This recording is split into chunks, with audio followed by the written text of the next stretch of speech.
nimewaita hapa kuzungumza na nyie na kupitia kwenu kuzungumza na Watanzania.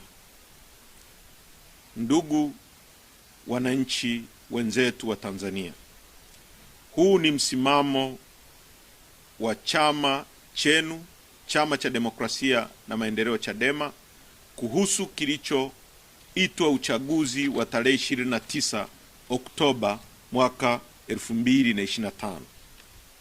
Msimamo huu umetokana na kikao cha kamati kuu ambao mimi kwa niaba ya kamati kuu ya chama nitausoma neno kwa neno mbele yenu.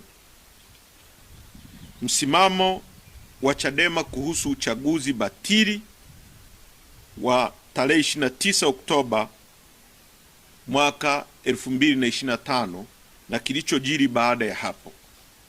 Namba moja, uchaguzi wa tarehe 29 Oktoba 2025 ni batili na matokeo yake yote lazima yafutwe.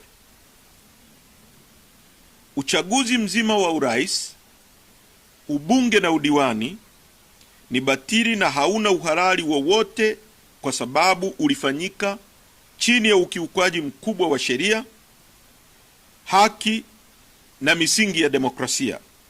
Chadema inasisitiza kufutwa mara moja kwa matokeo yote ya uchaguzi na kuvunjwa kwa kinachoitwa Tume Huru ya Uchaguzi INEC, kwa sababu tume hiyo haina uhuru kuanzia uteuzi wa wajumbe wa tume, muundo wa tume na majukumu yake.